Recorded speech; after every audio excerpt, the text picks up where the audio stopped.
नमस्कार दोस्तों, कैसे हो आप सभी। आशा करता हूं कि आप सभी कुशल होंगे। आपका स्वागत है एनवायरनमेंट थ्रू क्वेश्चंस की सीरीज में। आज हमारी 5th क्लास है, तो चलिए शुरू करते हैं। ये मैं हूं शिवम सिंह।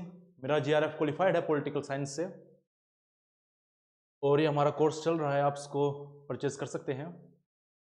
तो चलिए शुरू करते हैं। आज का हमारा पहला क्वेश्चन है, what is indoor air pollution. देखिए, जब हम बात करते हैं एयर पोल्यूशन की, तो काफी बार बच्चों को यही नहीं पता होता कि दो प्रकार से हम पोल्यूशन को देखते हैं। पहला ये कि indoor air pollution, indoor air pollution, और दूसरा आउटडोर एयर पोल्यूशन।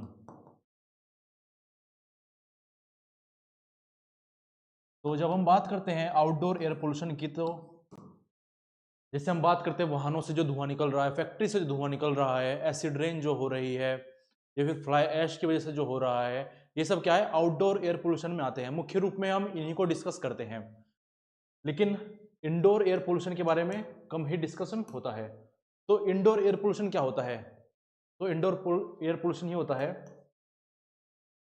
जो पोल्यूशन हमारे घर में होता है, या फिर ऑफिस में हम होते हैं, फिर क्लासेस में बैठे होते हैं, तब होता है। किस प्रकार से? वोलेटाइल ऑर्गेनिक कंपाउंड्स जो होते हैं, खाना बनाने की वजह से जो पार्टिकुलेटेड मैटर्स रिलीज होते हैं, ठीक है। घर पर जब मम्मी साफ सफाई करती है तो डस्ट पार्टिकल्स जो हवा में आ जाते हैं, स्मोकिंग जब करते हैं घर में, तो उसकी वजह से क्या होता है, इंडोर एयर पोल्यूशन होता है। तो वही यहाँ पर हमसे पूछा गया है। तो क्या वो पोल्यूशन कॉज बाय इंडस्ट्रीज है? नहीं, तो आउटडोर पोल्यूशन में आएगा। Outdoor pollution enters the home. तो आउटडोर पोल्यूशन घर में आते हैं, ये भी इंडोर पोल्यूशन में आता है, लेकिन मुख्य रूप में नहीं। Pollution of air inside building और क्लोज्ड स्पेस, ठीक है। जब हम घर में होते हैं, जब हम रूम में होते हैं अपने, तो वेंटिलेशन ना होने की वजह से, वायु संचार ना होने की वजह से, खाना बनाने की वजह से जो हमारे पार्टिकुलेटेड मैटर रिलीज होते हैं उनकी वजह से, घर में जो पेंट की वजह से वोलेटाइल ऑर्गेनिक कंपाउंड रिलीज होते हैं, और बाहर से फिर जो नाइट्रोजन डाइऑक्साइड आता है वाहनों के पोल्यूशन से, उससे फिर जो ओजोन बनती है, ये घर में बन रही है। तो क्या है, ये घर के अंदर या फिर इंडोर एयर पोल्यूशन कर रहा है। इंडोर का मतलब ये नहीं कि जब आप घर पे हो, नहीं, जब आप ऑफिस में भी हो, या फिर क्लासरूम में हो, या फिर किसी भी ऐसी स्पेस पर जहां पर आप बाहर नहीं हैं। आगे चलते हैं। अब यहां पर हमसे प्राइमरी सोर्स पूछा गया है इंडोर एयर पोल्यूशन का रूरल एरिया में। अब हम जब बात करते हैं इंडोर एयर पोल्यूशन की, तो उसमें भी हम दो कैटेगरी को पढ़ते हैं। पहला क्या है? पहला है हमारा urban air pollution, urban indoor air pollution, और दूसरा क्या है हमारा रूरल ग्रामीण वायु प्रदूषण, ठीक है, इंडोर एयर पोल्यूशन। जब हम बात करते हैं शहरों की, तो शहरों में क्या क्या पोल्यूटेंट हो सकते हैं?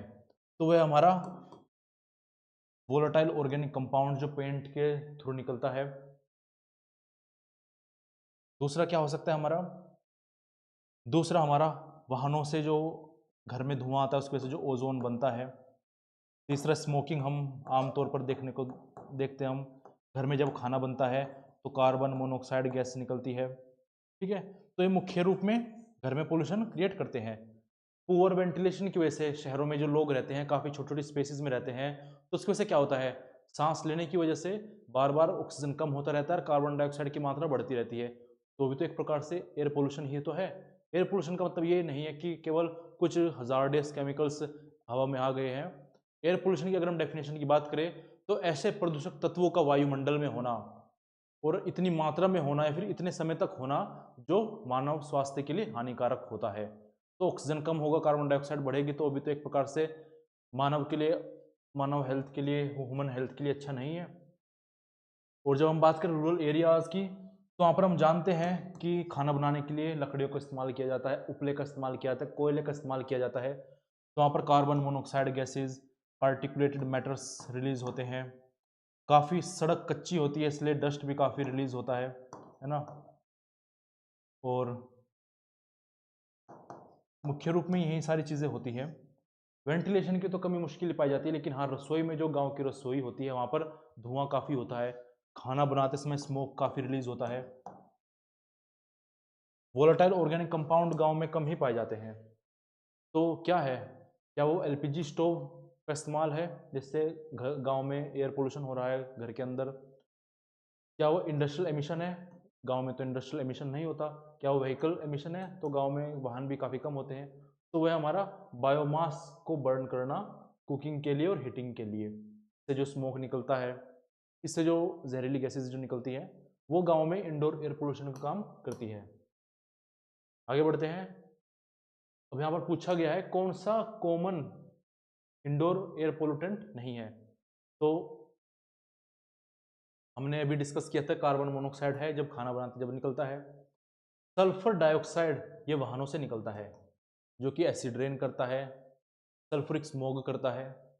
तो ये तो आउटडोर हो गया। पार्टिकुलेट मैटर की बात करें तो कुकिंग के दौरान बनता है, ये डस्ट से बनता है, तो ये भी हमारा इंडोर है, ये भी इंडोर है। भाई बात रही रेडॉन की, तो ये यूरेनियम के डिके से रिलीज होता है। कहाँ से रिलीज होता है? पत्थरों में से या फिर मिट्टी में से।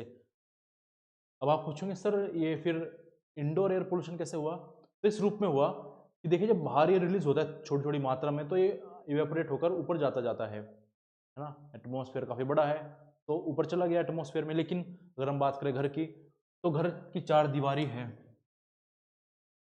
ये मिट्टी में से थोड़ा थोड़ा निकलता रहता है। अब घर में वेंटिलेशन हमें कम ही देखने को मिलता है, वायु संचार हमें कम ही देखने को मिलता है। उसकी वजह से क्या होता है, धीरे धीरे इसकी कंसंट्रेशन घर में बढ़ने लगती है। और मैंने आपको एयर पोल्यूशन के बारे में बताया था कि ऐसा कोई भी पदार्थ वायुमंडल में होना या वायु में होना इतने समय तक या फिर इतनी मात्रा में जो स्वास्थ्य के लिए हानिकारक होती है, तो इसकी कंसंट्रेशन धीरे धीरे बढ़ती जाएगी और उससे क्या होगा, सांस हम लेंगे तो हमें समस्या आनी शुरू हो जाएगी।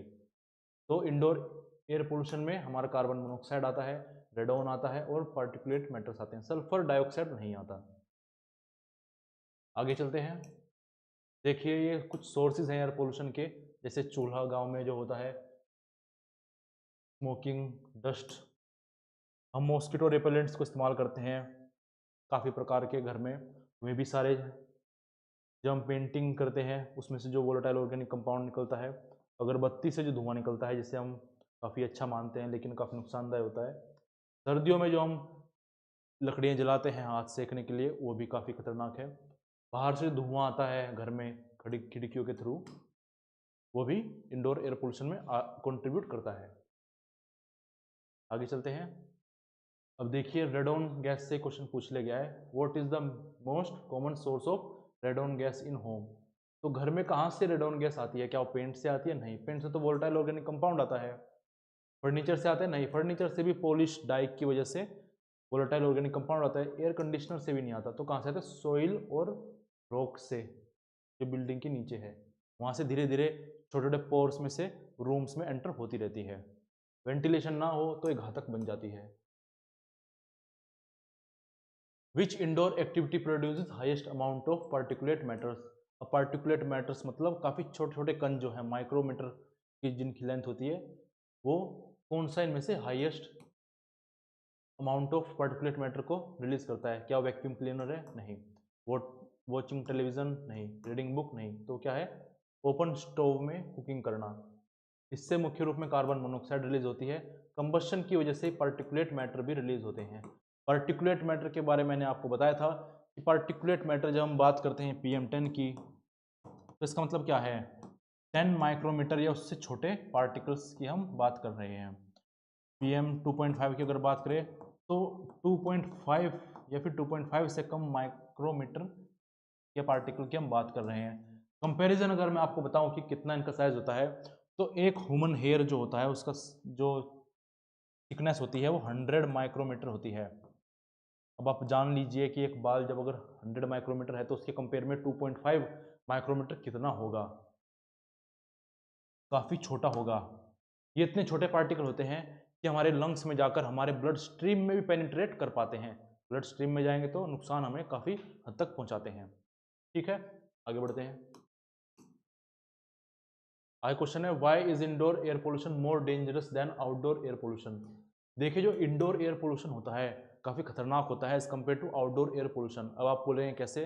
तो इस प्रकार से आप अधिकतर समय अपने जीवन काल का घर के अंदर ही बिताते हो। घर के अंदर का यहाँ पर मतलब है स्कूल के क्लासेस में, घर के अंदर, ऑफिस में, ज़्यादातर समय यहीं पर तो जाता है। बाहर तो हम थोड़ा बहुत खेलने के लिए निकल जाते हैं अगर छोटे होते हैं, ऑफिस के लिए आना जाना होता है तब निकल जाते हैं, बाजार जाते हैं तब निकल जाते हैं। लेकिन मुख्य रूप में ज़्यादातर समय हम घर के अंदर, बिल्डिंगों में, क्लासरूम में, ऑफिस में ही बिताते हैं। तो वहाँ पर जो पोल्यूटेंट्स होंगे वो ज़्यादा हमें प्रभावित करेंगे क्योंकि ज़्यादा लंबे समय तक हम उनके कॉन्टैक्ट में हैं। तो कारण क्या है इसका? तो क्या केवल प्लांट्स को इफेक्ट कर रही है? नहीं, ये कारण नहीं है। ये डिटेक्ट नहीं होता इजी से, इसलिए नहीं। ये इंसानों को हार्म नहीं करता, ये भी नहीं। तो क्या है? Pollutants are confined to close space with limited ventilation. अब देखिए बाहर क्या होता है, बाहर तो वेंटिलेशन है, हवा आ जा रही है, स्पीड चल रही है हवा। गर्मियों में पोल्यूशन की समस्या काफ़ी कम देखने को मिलती है। क्यों? क्योंकि सारे जो पोल्यूटेंट पार्टिकल्स है सारे ऊपर उड़ जाते हैं। लेकिन सर्दियों में मिस्ट में ट्रैप होकर रह जाते हैं, फोग में ट्रैप हो जाता है, स्मोग इसलिए बन जाता है स्मोग। ठीक है, फोग में ट्रैप हो जाता है स्मोक, इसलिए बन जाता है वो स्मोग। तो घर में क्या होता है, वेंटिलेशन की कमी होती है काफ़ी, हवा जो होती है काफ़ी लंबे समय तक ट्रैप हो पाती है। तो इसमें से क्या होता है, जो अलग अलग प्रकार की गैसेज हैं वो कंसंट्रेशन उनकी यहाँ पर बढ़ जाती है, और जब कंसंट्रेशन बढ़ेगी तो मानव के लिए वो काफ़ी नुकसानदायी हो जाती है। आगे बढ़ते हैं। देखिए यहाँ पर ये डायग्राम दिया गया है जहाँ पर बताया गया है कि 90% तक जो हमारा जीवन काल का समय है वो अंदर ही, घर के अंदर, बिल्डिंग के अंदर ही रहता है। चाहे हम अगर पढ़ने स्कूल जा रहे हो वहाँ भी तो बिल्डिंग है, वहाँ भी तो हम अंदर हैं। बिल्डिंग ऑफिस की हो चाहे फिर घर में हम रहते हों, ठीक है। और बाहर के कंपेयर में 2 से 5 गुना तक अधिक पोल्यूटेंट्स घर में होते हैं। घर में एयर पोल्यूटेंट्स किस प्रकार से होता है? एक तो एयरबोर्न पार्टिकल्स जो डीजल से आता है, फिर डस्ट से आता है, स्मोकिंग से आता है। दूसरा इंडोर फॉर्मेल्डिहाइड्स जो फर्नीचर्स, मटेरियल्स, ठीक है। और आगे जो पेंट वगैरह से जो आता है, हम ओडोनिल लगाते हैं फ्रेशनर के रूप में, हम ऑल आउट वगैरह का इस्तेमाल करते हैं, वो भी तो एयर पोल्यूटेंट का काम कर रहे हैं। मोर्टिन का इस्तेमाल करते हैं हम। ओजोन जो वोलेटाइल ऑर्गेनिक कंपाउंड और बाहर से जो पोल्यूशन आ रहा है उससे रिएक्ट होकर जो बन रहा है, और ओजोन आगे कार्बन डाइऑक्साइड जो हम लगातार रिलीज करते रहते हैं। एक क्लोज रूम में अगर हम बैठे हैं तो ऑक्सीजन धीरे धीरे कम होता चला जाएगा और कार्बन डाइऑक्साइड बढ़ जाएगी।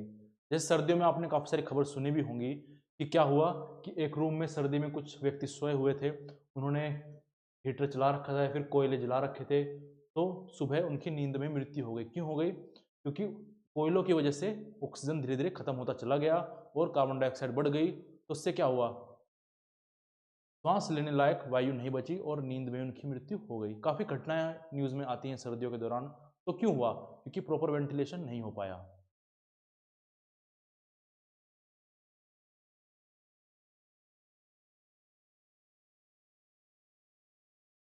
आगे, which group is most vulnerable to indoor air pollution. अब सबसे ज़्यादा संवेदनशील कौन सा समूह है जो प्रभावित होता है इंडोर एयर पोल्यूशन से? तो कौन होगा वो? जो ज़्यादा समय तक घर में रहते हैं। तो घर में कौन रहता है ज़्यादा समय तक? घर में बड़े बूढ़े रहते हैं, प्रेग्नेंट लेडीज़ रहती हैं, बच्चे रहते हैं छोटे छोटे, बड़े और स्वस्थ अडल्ट तो काम करने बाहर चले जाते हैं। तो children, pregnant women's and elders, athlete वगैरह भी ग्राउंड में भागते रहते हैं, ठीक है। आगे चले। How does indoor air pollution contributes to respiratory disease. तो क्यों होती हैं श्वास संबंधित समस्याएं हमें एयर पोल्यूशन से, इंडोर एयर पोल्यूशन से? तो क्या है, ये एयर क्वालिटी इंप्रूव कर देता है इसलिए? तो नहीं। By causing lungs inflammation due to exposure to harmful pollutants. हाँ बिल्कुल सही बात है, हमारे लंग्स जो है बार बार इनहेल करने से इन पोल्यूटेंट्स को क्या होता है, उनमें स्वेलिंग आ जाती है, उनमें इन्फ्लेमेशन आ जाता है। जो इंटरनल स्ट्रक्चर होता है हमारे लंग्स का, गोभी के फूल की तरह, वो खराब होना शुरू हो जाता है, उससे म्यूकस भर जाता है और सांस लेने में काफ़ी समस्या आती है, उसके कारण मृत्यु तक हो जाती है लोगों की। अस्थमा और टीबी जैसी समस्याएं उत्पन्न हो जाती हैं। आगे देखिए इंडोर एयर पोल्यूशन के क्या क्या इफेक्ट होते हैं। तो आमतौर पर लोगों को ये ज़्यादा एहसास नहीं होता क्योंकि आमतौर पर हम इतना ध्यान रखते हैं कि हाँ पंखा चल रहा है ना, वेंटिलेशन हो रहा है, वायु संचार हो रहा है ना। लेकिन अगर ज़्यादा बढ़ जाए, जैसे गैराजेस में होता है कई बार, है ना, फैक्ट्री के अंदर का जो एनवायरनमेंट है, बाहर से जो चिमनी से जो पोल्यूशन निकल रहा है वो नहीं, फैक्ट्री के अंदर, घर के अंदर कई बार हो जाता है ऐसा वातावरण, तो इससे सिर में दर्द, anxiety, confusion, cough, sneezing, irritation in nose, asthma, heart alignment, ठीक है, जेनेटिक डिसऑर्डर्स आ सकते हैं, लंग्स इन्फेक्शन, ये सब चीज़ें हो सकती हैं। जैसे अगर मैं बात करूं तो आप घर में, अभी सर्दियों में तो काफ़ी कम इस्तेमाल में आता है, लेकिन गर्मियों में हम क्या करते हैं, मोर्टिन चलाकर रात को सो जाते हैं और रात भर उसका धुआं घर में घूमता रहता है। लेकिन अगर हम उस रेफर को सही से पढ़ें तो उसमें सीधा सीधा लिखा हुआ है कि जब आप मोर्टिन को लगाएं तो 15-20 मिनट के लिए सभी खिड़की दरवाजे खुले रख दीजिए और आप भी खुद बाहर चले जाइए। जब आप अंदर आए तो पंखा चलाकर ये धुआं सारा बाहर निकाल दीजिए, फिर घर में आए अंदर आप। लेकिन हम क्या करते हैं, रात भर उस धुएं में पड़े रहते हैं और सोते रहते हैं कि अब अच्छा है, अब मच्छर चले गए। मच्छर को नुकसान पहुंचाएगा, हमें नुकसान नहीं पहुंचाएगा। लेकिन आप समझ सकते हो जो जहर उसके लिए वो भी वही जहर हमारे लिए भी है। हम ऑल आउट जैसे रिफिल को लगा लेते हैं, उसमें पीछे बहुत काफ़ी छोटे शब्दों में लिखा होता है कि जब आप इसको ऑन करें तो आप घर में ना रहें, लेकिन एडवर्टाइजमेंट में क्या दिखाया जाता है कि रात भर प्रोटेक्शन करेगा, ये रात भर मच्छरों से हमें बचा कर रखेगा, बच्चों को, डबल ड्यूटी, है ना। मिसलीडिंग एप्स चलाए जाते हैं, मिसलीडिंग एड्स चलाए जाते हैं। आगे, how can indoor air pollution be reduce effectively. अब इंडोर एयर पोल्यूशन को किस तरह से रिड्यूस किया जा सकता है, काफ़ी सारे तरीके हैं। सबसे बेहतर तो ये है कि आप वेंटिलेशन को ऑन रखिए, आप वायु संचार को निरंतर रखिए। किस प्रकार से, पंखा चलाकर या फिर विंडो गेट्स को ओपन करके। तो क्या सभी विंडोज को क्लोज करके नहीं, उससे तो क्या होगा, एयर पोल्यूशन और बढ़ जाएगा, घुटन होगी। By using clean cooking fuels and improve ventilation. हाँ, अगर आप लकड़ी वगैरह का इस्तेमाल ज़्यादा करोगे तो उससे क्या होगा, धुआं ज़्यादा उत्पन्न होगा। आप एलपीजी का इस्तेमाल कीजिए, प्लस वेंटिलेशन रखिए, वायु संचार को रखिए। बायोमास फ्यूल को आप बर्न करोगे ज़्यादा तो उससे तो नुकसान होगा। एयर फ्रेशनर्स जो कि वोलेटाइल ऑर्गेनिक कंपाउंड रिलीज करते हैं, ये भी खतरनाक है। तो क्या होगा हमारा, by using clean cooking fuels and improving ventilation. हम आगे बढ़ते हैं। What is a common misconception about indoor air pollution. तो क्या एक गलत अवधारणा बनी रहती है इंडोर एयर पोल्यूशन के बारे में, तो कौन सी है, it affects health severely, it is less harmful than outdoor pollution, it includes pollutants like radon and carbon monoxide. ये तो अवधारणा नहीं है, तो फैक्ट है। It can be controlled with proper measures, ये भी अवधारणा नहीं, ये भी फैक्ट है। लेकिन अवधारणा, गलत अवधारणा क्या है, गलत अवधारणा ये है कि बाहर के पोल्यूशन से कम खतरनाक है। जैसे जब सुप्रीम कोर्ट बोलता है कि बाहर काफ़ी पोल्यूशन है तो आप घर के अंदर रहिए, कोई ज़रूरी काम है तभी घर से आप बाहर निकलिए, खेलने के लिए भी आप घर से बाहर मत निकलिए, जिसका स्वास्थ्य खराब है वो भी घर से बाहर मत निकलिए।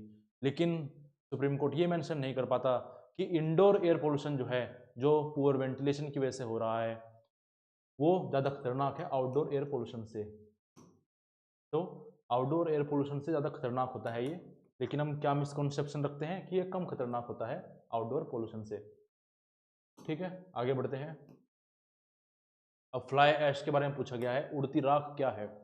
तो देखिए, उड़ती राख मुख्यतः किस रूप में उत्पन्न होती है, तो होती है जब थर्मल पावर प्लांट्स में कोल को बर्न किया जाता है। तो कोल बर्न होगा, तो कोल जब बर्न होगा तो ऐश प्रोड्यूस होगी, तो काफ़ी सारी ऐश तो नीचे रह जाती है, लेकिन जब धुआं ऊपर जाता है तो उसके साथ काफ़ी सारी धूल, काफ़ी सारी राख ऊपर उड़कर वातावरण में चली जाती है। ये राख काफ़ी छोटे छोटे पार्टिकल्स होते हैं जो कि काफ़ी लंबे समय तक हवा में तैरते रहते हैं। उसकी वजह से क्या होता है, इंसान इन्हें श्वास के रूप में अंदर लेता है और उसका स्वास्थ्य खराब होता है। पत्तियों पर बैठ जाती हैं तो फोटोसिंथेसिस नहीं हो पाती। ठीक है, तो ये हमारी फ्लाइंग ऐश। हालांकि इसको रोकने के लिए काफ़ी इनिशिएटिव ले जाते हैं। जो चिमनी है, इससे पहले इलेक्ट्रोस्टैटिक प्रेसिपिटेटर को लगाया जाता है, जो कि जो राख उड़ने वाली है उसको नीचे पहले ही बिठा लेता है, लेकिन पूरी रूप में इसको एलिमिनेट नहीं कर पाते, कुछ ना कुछ हवा में ये फ्लाई ऐश रह जाती है। तो अब देखते हैं हम इसको क्या होता है। अब by product of thermal power plant, तो हाँ बिल्कुल सही है ये। तो जिस फ्लाइंग ऐश की हम बात करते हैं वो थर्मल पावर प्लांट से जनरेट होती है। ठीक है, हम आगे बढ़ते हैं। अब देखिए, ये बताया मैंने, देखो आपको यहाँ पर थर्मल पावर प्लांट का स्ट्रक्चर बना हुआ है जहाँ पर कोल से एनर्जी प्रोड्यूस हो रही है, और यहाँ पर चिमनी में जाने से पहले यहाँ पर फोटो इलेक्ट्रोस्टैटिक प्रेसिपिटेटर लगाया हुआ है जो कि क्या कर रहा है, जो फ्लाई ऐश है इसको नीचे बैठा रहा है। अधिकतर रूप में सारी फ्लाई ऐश को नीचे बैठा लेता है, कुछ ही ऊपर जा पाती है। अब आप बोलोगे सर ये तो ठीक है, अब इसको तो बैठा लिया गया, फिर अब क्या दिक्कत है? तो समस्या ये भी है कि अब इसको जब स्टोर रखेंगे, जब इसको हम क्या करते हैं, कोई कमरे में तो हम इसको रखते नहीं है, हम क्या करते हैं, जो थर्मल पावर प्लांट है उसके आसपास का जो एरिया है वहाँ पर इसको डाल देते हैं और काफ़ी अधिक मात्रा में ये जनरेट होती है। अब आप खुद ही समझ लीजिए, जब एक power plant, thermal power plant 24 घंटे चल रहा है, 365 दिन चल रहा है, तो कितनी सारी फ्लाई ऐश को प्रोड्यूस करेगा, कितनी सारी राख को प्रोड्यूस करेगा। भारत में लगभग 90% जो थर्मल पावर प्लांट है वो कोल पर ही चलते हैं, तो यहाँ पर डाल दिया जाता है। अब सोचिए ये रेत से भी पतली है, हवा चलेगी तो क्यों नहीं उड़ेगी, उड़ेगी तो फिर फ्लाई ऐश की समस्या फिर आ जाएगी, फिर आप लगाते रहिए अंदर प्रेसिपिटेटर्स को। तो इस पर भी जब ये रखी रहती है तो इस पर भी काफ़ी पानी छिड़कना पड़ता है जिससे बैठी रहे। इसका इस्तेमाल में लाना आवश्यक हो जाता है क्योंकि पड़ी रहेगी तो नुकसान ही पहुंचाएगी। ब्रिक्स के रूप में, सीमेंट में इसको इस्तेमाल में लाया जाता है। माइंस जो खाली हो चुके हैं उनको भरने के लिए इस्तेमाल में लाया जाता है। रोड्स को लेवल में लाने के लिए, भरने के लिए इनको काम में लाया जाता है। आगे बढ़ते हैं। Which of the following is a major use of fly ash. अब क्या है फर्टिलाइजर में, अब यहाँ पर मेजर पूछा गया, छोटे छोटे यूज नहीं पूछे गए हैं। तो मेजर क्या है, सीमेंट इंडस्ट्रीज में इसको इस्तेमाल में लाया जा रहा है, ब्रिक्स को बनाने में, कंक्रीट को बनाने में इसको इस्तेमाल में लाया जा रहा है। आप अभी आजकल देख भी रहे होंगे जो बिल्डिंगें बन रही है उसमें जो ईंटें इस्तेमाल हो रही है वो ग्रे कलर की हैं और बड़े साइज में है। वो किसकी बनी हुई है, वो फ्लाई ऐश की ही तो बनी हुई है। वो हल्की होती है, ज़्यादा मजबूत होती है, हीट रेजिस्टेंस होती है, काफ़ी अच्छी भूमिका निभा रही है ये ईंटों के रूप में। आगे बढ़ते हैं। अब देखिए यहाँ फ्लाई ऐश के कुछ यूजेस दिए गए हैं। सीमेंट के रूप में इस्तेमाल में लाया जाता है, रोड को भरने के लिए भी इस्तेमाल में लाया जाता है, माइंस जो खाली हो चुकी है उनको भरने के लिए इस्तेमाल में लाया जाता है, ईंट पत्थर बनाने के लिए इस्तेमाल में लाया जाता है, एग्रीकल्चर में भी मिट्टी में मिलाने के लिए इसको इस्तेमाल में लाया जाता है। मिट्टी में मिलाने से क्या होता है, सॉइल की जो कैपेसिटी है वाटर को होल्ड करने की वो थोड़ी बढ़ जाती है। ठीक है, जो वेस्टलैंड्स हैं जिन पर कोई नहीं रहता वहाँ पर इसको डालकर उस लैंड को उपयोग करने योग्य बनाया जाता है। आगे, कौन सा बेनिफिट नहीं है इसमें से फ्लाई ऐश का कंस्ट्रक्शन में जब हम बात करते हैं, तो improve strength and durability of the concrete. तो हाँ बिल्कुल सही है, कंक्रीट की ड्यूरेबिलिटी और स्ट्रेंथ को बढ़ाता है।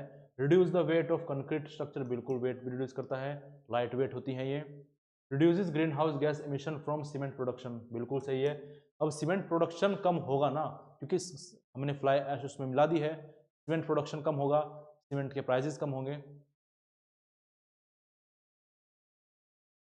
Eliminates all environmental hazards of fly ash.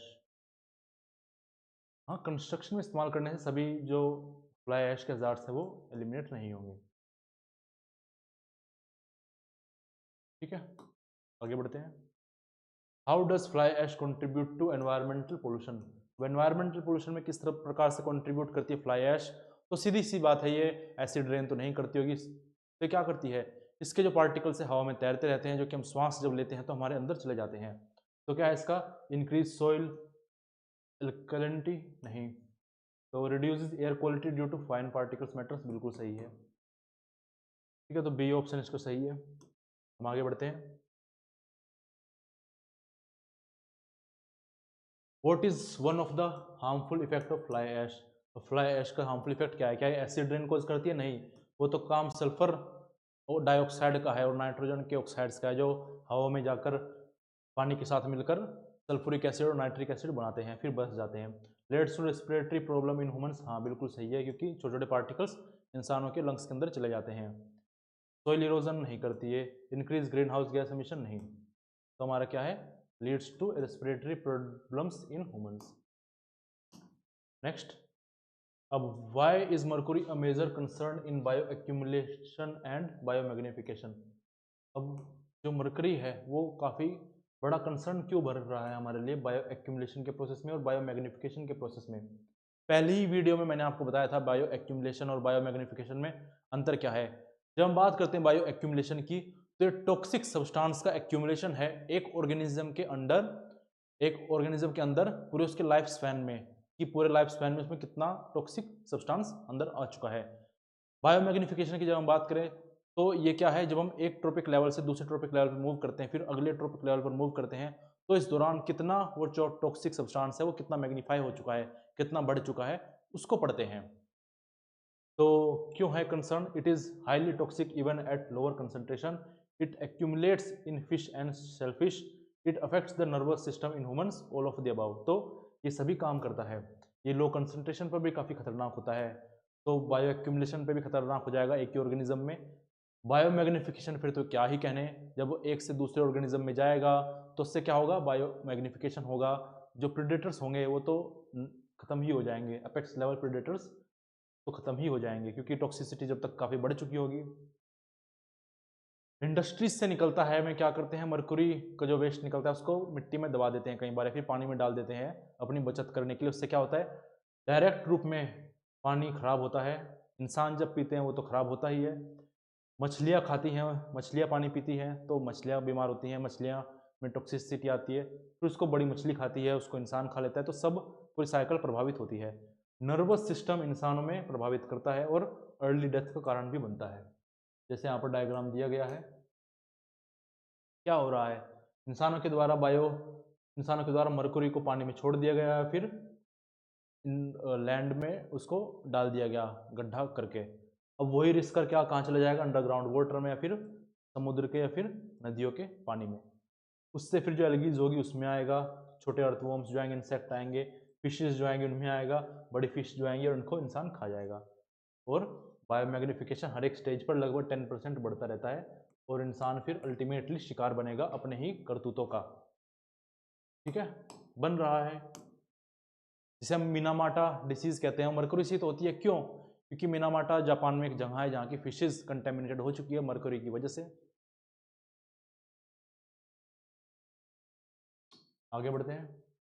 If all decomposers were removed from the biosphere, what would be the most immediate consequence? तो क्या होगा अगर डिकम्पोजर्स को भी हटा दिया जाए?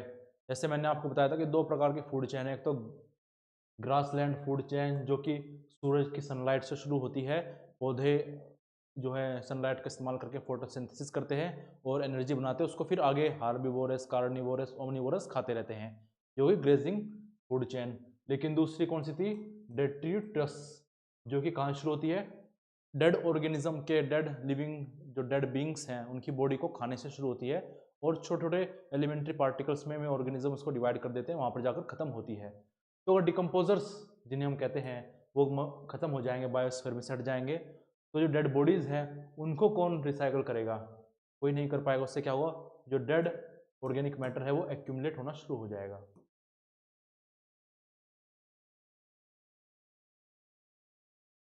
आगे, why fly ash used in cement production? Cement production में क्यों इस्तेमाल में लाया जाता है इसको? तो ये स्ट्रेंथ को इंक्रीज करता है कंक्रीट की, बिल्कुल सही है। एनवायरमेंटल इम्पैक्ट से कम होते हैं, बिल्कुल सही है। आगे, बाइंडिंग एजेंट होता है, यहाँ भी ये भी सही है। तो ये सारे ऑप्शन हमारे सही ही है।